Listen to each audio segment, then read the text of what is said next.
खरं तर आपण काल माड्यामध्ये देखील होतात. माडा लोकसभा मतदारसंघामध्ये काल धैर्यशील मोहिते पाटलांनी पवारांची भेट घेतली. उमेदवारी जवळपास निश्चित आहे. याचा फटका आपल्याला बसेल का? आणि त्यांनी राजीनामा देखील आपल्याकडे सुपूर्द केलेला आहे धैर्यशील मोहिते पाटलांनी. त्यांचा राजीनामा मला आज मिळाला आहे.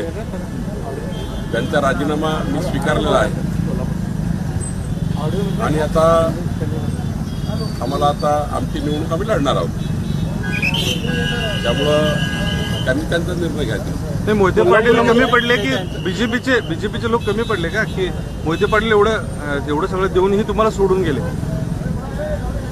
शेवटी त्यांचा निर्णय त्यांनी केला आहे. आमच्याकडनं आम्ही कुठेही कमी पडलो नाही. आमच्याकडनं त्यांची प्रतिष्ठा मान सन्मान नेहमी उंच ठेवण्याचा आणि त्यांच्या पाठीशी राहण्याचा, त्यांची प्रतिष्ठा जी आहे ती प्रतिष्ठा जपण्याचा प्रयत्न आम्ही केला. पण त्यांना शेवटी मोदींच्या निवडणुकीमध्ये त्यांनी असं राजीनामा देणे वगैरे योग्य नव्हतं. पण त्यांनी निर्णय घेतला आहे. शेवटी जनता जी आहे ती मोदींच्या पाठीशी उभी आहे. रणजित यांची काय भूमिका आहे? रणजित सिंह मोहिते नाराजी आहे, म्हणजे नाराजी म्हणण्यापेक्षा ते देखील राजीनामा देणार त्यांच्या विधान परिषदेचा काय परिस्थिती, त्या संदर्भातला काय आपल्याकडे? याबद्दलचं काही मला रणजित सिंग मोहिते पाटील बोलले नाही आहे. त्यांची भूमिका महायुतीच्या सोबत राहण्याची आहे आणि मला वाटतं ते महायुतीसोबत राहतील.